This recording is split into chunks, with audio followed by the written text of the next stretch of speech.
the rehearsal process this week has been a very quick turnaround and with so many moving parts. Normally it's just the orchestra on stage, but this week we've had dancers, cameras everywhere. And so the rehearsal process has had to be a lot more efficient because we only have time to run the work. The orchestra does notes, the dancers do notes simultaneously on stage. We hear their point shoes moving around, and then we have time for another run, and that's really all we get before the dress rehearsal. I think, there's one breath in there somewhere that's very beautiful, very beautiful. Let's try to stay fortissimo and maybe delay a little bit the diminuendo. That's great. Okay.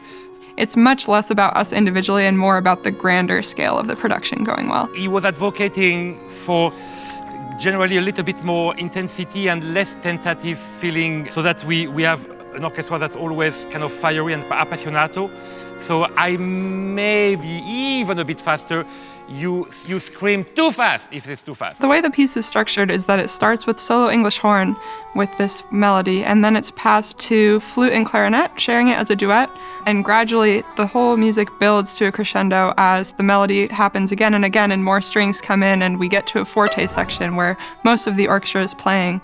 And then slowly it's stripped back down and becomes quieter and more intimate again, but this time with a solo flute playing a counter melody and interweaving. And then by the very, very end, it's solo English horn by myself again, elaborating on the melody, riffing as a cadenza, and it finally settles in where the strings join with a very, very soft chord. My first impression of this piece was that he created this beautiful texture within all the instruments.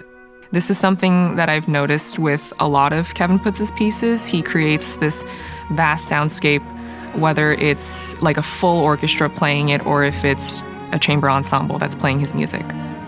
I also just love the melody that it starts with. It reminds me of just the feeling of longing and like wistfulness, and that motive just repeats throughout the entire piece.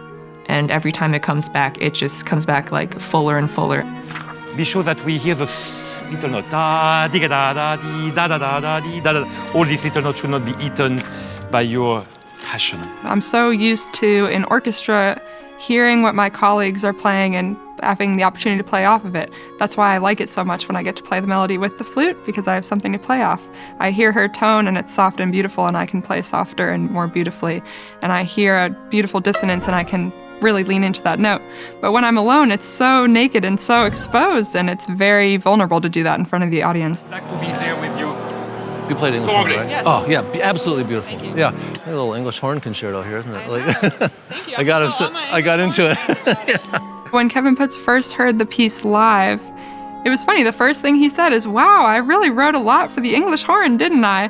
It was almost like a concerto, which I found very funny. Kevin Putz's main note to me was he was hoping for a really long and continuous and connected phrase. So I can tell that he hears the music really as an extension of the dance. He wants a long phrase from the musicians so that the dancers on stage have a long opportunity to make their movements smooth and connected. I think for a lot of us, I mean, me included, I haven't been able to play in a pit very often. So it's something that we continue to learn with opportunities like this when we play with a ballet company or with an opera. I think the unique thing about collaborating with a different discipline is that neither discipline really is the main focus all the time. We're both here to support one another and like make each one more beautiful.